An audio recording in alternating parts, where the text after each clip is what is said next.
Gokulam jewellers 20,000కు మించి కొనుగోలుకి gold coin, diamonds కి 5,000 ఆఫర్, ఎలక్ట్రిక్ బైక్ గెలుపొందే గొప్ప అవకాశం.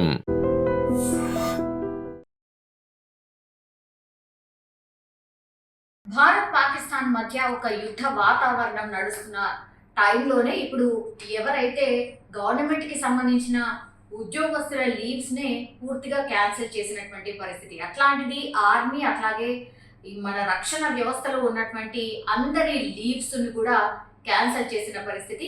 ఇమీడియట్ గా రిపోర్ట్ చేయాల్సిందే అని ఆదేశాలు అందిన పరిస్థితి కనిపిస్తోంది. రకరకాల అవసరాల కోసం వాళ్ళ సొంత ఊరికి లీవ్ పెట్టి వెళ్లే వాళ్ళు చాలా మంది జవాన్లు ఉంటారు. అందులో భాగంగానే చాలా మంది జవాన్లు వాళ్ళ సొంత ఊళ్ళకు వెళ్ళి 10 రోజులు 15 రోజులు లేకపోతే నెల రోజులు ఇట్లా వాళ్లకు దొరికినటువంటి లీవ్ ని సద్వినియోగం చేసుకుంటూ వాళ్ళ పర్సనల్ పనులు ఏమైనా ఉన్నా వాటిని చేసుకొని వస్తూ ఉన్న సిచ్యువేషన్ ని మనం చూస్తూ ఉంటాం.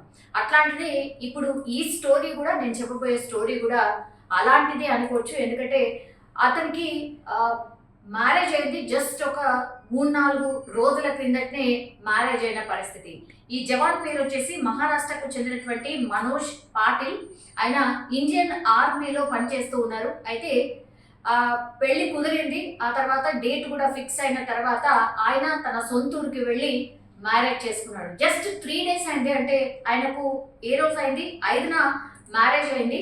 అండ్ 7వ తారీఖున మనకు తెలుసు ఆపరేషన్ సింధూర్ మనం ఇక్కడ ఇంప్లిమెంట్ చేసిన పరిస్థితి. సో మ్యారేజ్ అయిన జస్ట్ 3వ రోజే పూర్తిగా జవాన్లకు సంబంధించిన లీవ్స్ అన్నిటినీ క్యాన్సిల్ చేసి ఇమ్మీడియట్ గా రిపోర్ట్ చేయాల్సిందే అని అధికారులు ఆదేశించిన పరిస్థితి. సో అందరు జవాన్లకు కూడా ఇదే వర్తిస్తుంది. అందులో భాగంగానే నేను ఇప్పుడు చెప్పినటువంటి మనోజ్ పాటిల్ పరిస్థితి కూడా అది. 3వ రోజే జస్ట్ 3 days కూడా అయింది. అంటే జనరల్లీ మ్యారేజ్ తంతు అనేది కూడా కనీసం ఒక వారం నుంచి 10 రోజుల పాటు కొనసాగుతుంది.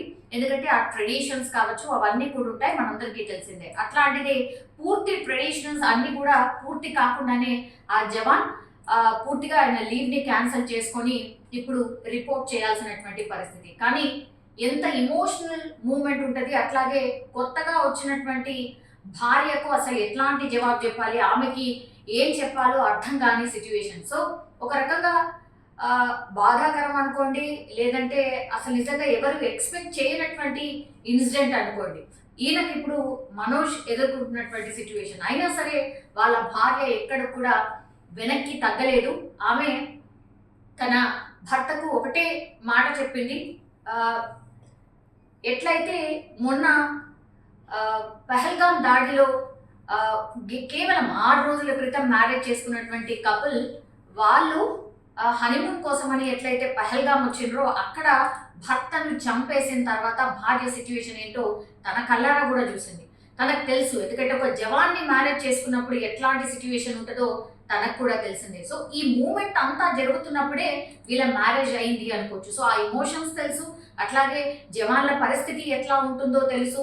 ఇవన్నీ తెలుసు కాబట్టే చాలా ధైర్యంగా మనోజ్ వైఫ్ కూడా ఒకటే చెప్పింది, మీరు వెళ్ళిరండి, ఎస్ మీ సింధూరం నేను వీర తిలకం నేనే దిద్దుతాను, దేశ రక్షణకే మీరు అంకితమై ఉండాలి, అట్లాగే దేశ రక్షణే మాకు ముఖ్యం, అందుకోసం నా సింధూరాన్ని బార్డర్కు పంపుతున్నా అంటూ డైరెక్ట్గా ఆమెనే తన భర్తతో చెప్పినటువంటి పరిస్థితి. అట్లాగే జై హింద్ అంటూ నినదించినటువంటి situation. So very very emotional moment.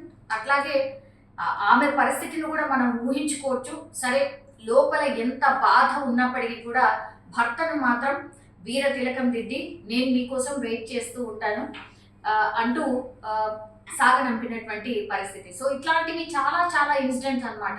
కొన్ని అయితే సోషల్ మీడియాలో ఎంత వైరల్గా మారిపోయినాయి అంటే చాలా మంది తమ పర్సనల్ అవసరాల కోసం ఎప్పుడైతే వాళ్ళు వెళ్ళిండ్రో వాళ్ళ లీవ్స్ అన్ని క్యాన్సిల్ చేసుకున్నారు. వాళ్ళ అమ్మలు కావచ్చు, అక్క చెల్లెళ్ళు కావచ్చు, ట్రైన్ దగ్గర వస్తూ బస్ దగ్గర వస్తూ ఎట్లా ఏడుస్తున్నారు. అట్లాగే వీర తిలకం దిద్ది పూలమాలలు వేసి పాకిస్తాన్ కి బుద్ధి చెప్పిరా, పాకిస్తాన్ పూర్తిగా మట్టు పెట్టాల్సిందే, వాళ్ళకు ఒక లెసన్ నేర్పించాల్సిందే అంటూ వీర తిలకం దిద్దుతూనే ఇంకోవైపు ఇమోషనల్ గా ఏడుస్తూ క్షేమంగా తిరిగిరా బిడ్డ అని, క్షేమంగా తిరిగిరా అన్న, క్షేమంగా తిరిగిరా తమ్ముడా అంటూ కూడా సాగనంపుతున్న परिस्थिती అయితే కనిపిస్తోంది.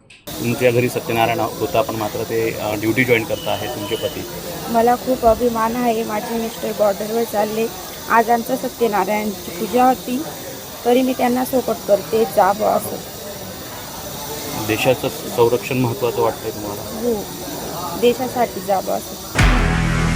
నిజంగా ప్రస్తుతం ఉన్నటువంటి సమాజం దేనికి ప్రయారిటీ ఇస్తుంది? ఆర్థిక సంబంధాల చుట్టూ మాత్రమే తిరుగుతోంది. మళ్ళీ ఎన్నికలంగానే చాలా విరక్తి కలుగుతాం.